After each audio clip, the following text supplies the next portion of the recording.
Hi, my name is Emmanuel Jarvis, chairman of the Durham County Republican Party, and we're here in our beautiful Durham GOP headquarters. I'm here with Roger Allison. Roger Allison is a candidate for the 1st District of North Carolina for Congress. And so we have him here today. And Roger, thank you so much for coming. Oh, you're welcome. Really it's a real privilege to be here. Absolutely. So we wanted to do this video just so everyone knows a little bit about you. So first of all, tell me a little about where you come from, what you're all about. Oh, geez. Yeah, thank you.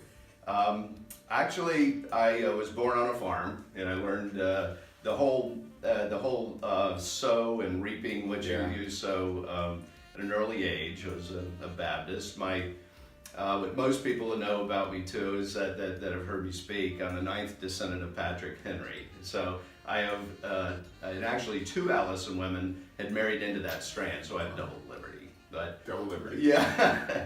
But and in school, I was always a class president or a council president.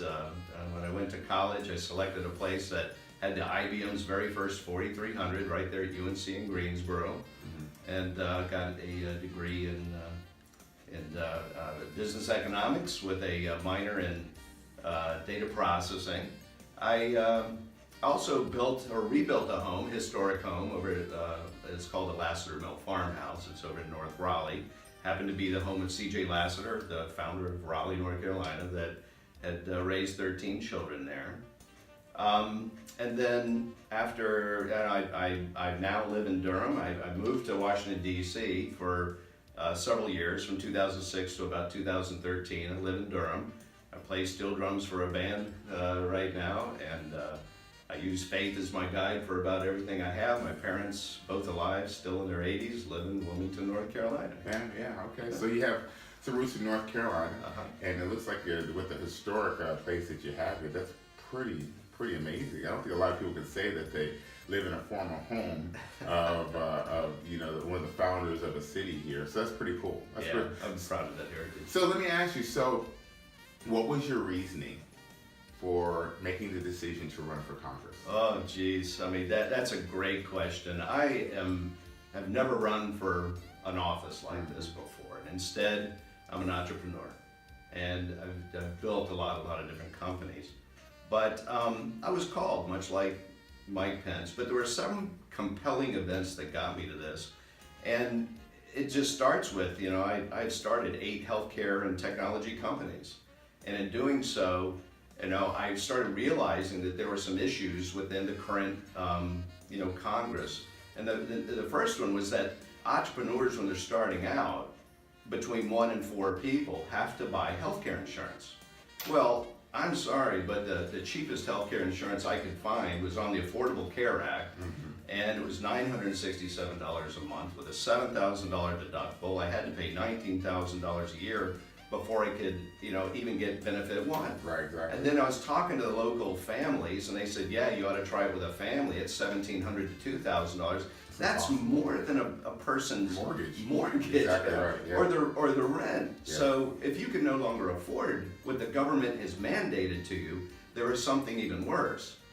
The draconian measure of telling me that I now have to pay a penalty on top of that. Wow. On my taxes the following year, that's equivalent to what I couldn't afford. So I said, not in my America, something has to be done. So I do have solutions for that. But the second compelling event was when I lived in Washington, D.C. It was good that North Carolina loaned me to D.C. for a little bit, because in being up there, I learned that Durham is not unlike Washington, D.C. And what I kept learning was that, we have so much to be proud of here. I mean, women make 101% of what their male counterparts make. We've been named #1 by Forbes magazine. Our rates right now for taxes are very are low because of the 30% reduction in the personal and 60% in the corporate. Our universities, we have so much to be proud of. But where we're common is, I don't know, did you watch the State of the Union address of the president? Well, G.K. Butterfield, our current congressman, was sitting. And he was sitting when they made the announcement of, "In God We Trust," we've got MS-13 on the run, all these good things for America. But especially when he said, the 6.8% unemployment for black Americans. I knew he would sit because I've heard the anger in the people that are talking to me from Durham. There's a 38.6% unemployment rate right now in Durham, and that's so much greater than any place else in the nation. So you're talking about the black community? That's the black community. And you know, the reason why it's so high is they're having to compete with illegal aliens for these jobs. Wow. Yeah, you're right. You're right. So, I mean, if you're going and you're applying for McDonald's, or you're applying for a painting job, or you're applying for some kind of gig, but there's 7 other people that are applying for that job, and then 3 of them are actually undocumented or illegal, in which you don't have any paperwork, and you can pay them less. It's really easy to go with the lowest fee. Mm-hmm. That's a good point, but then you throw on top of it, I remember the homelessness that was up in Washington, but we've got 1,200 homeless children right in Durham right now, and they're having to compete in the same shelters as illegal aliens.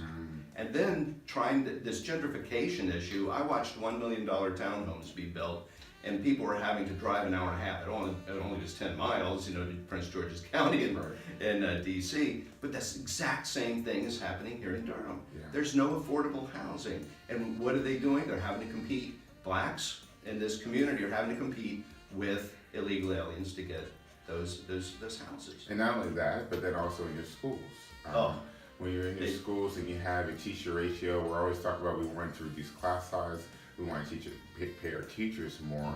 But if you look at a classroom, and if there's 5 to 6 to 7 children that weren't born here and they're not here legally, they are competing against the desk, against the time, against the teachers being able to give the extra time to be able to teach. Exactly. So you know, we're not in a position where we're hating or we don't like other human beings. But if you're not have a lawful right to be in a location, then you're taking away some of those resources that can go to people who are lawfully here. That could go to the people who are lawfully We here. desperately need it. And I'm telling you, but even the money that we are spending, you know, I represent 14 different counties actually, and in one of them, we're spending $11,000 per student, and they continue to finish last in education here in the state of North Carolina, 114. Yeah. But then here, I mean, I hear mother after mother after mother talk about their kids scored 5 out of 10, you know, 50%, and still passed that class. You know, it's interesting if they did that with the hurdles, and they said, well, people can't jump 30 inches, so we're going to bring down to 12 inches. Obviously, the world record would be broken very quickly. Think about it. Oh, yeah. So we have the 110-meter hurdles in the Olympics, but now the hurdles are only 12 inches off the ground. Right. How much faster would you be able to run? Now, does that show that the athletes are better, or does it show that the hurdles are lower, and so the obstacles are lower? So when we train our children that way, when they get into the real world and the hurdles are actually 30 inches, guess what? They're tripping, they're falling, and we see it even now. No, that you make a great point, but you know I would say that the other thing that I learned too is that I spoke when I was up in DC when I was on loan from North Carolina. That you know I spoke with single mothers of 2 and 3 children that were making over $50,000 a year. And I said, what are the criteria that you have to adhere to get that money? They said, well, 2 things. One is I can't get a job, and the other is I can't get married. I went, wait.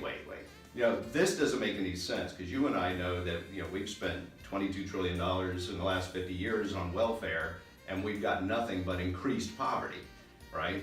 So the worst part about it was what it does to the family unit. There's a lovely man making $40,000 a year driving a bus, and if he marries into that family, he's an economic detriment. Yeah.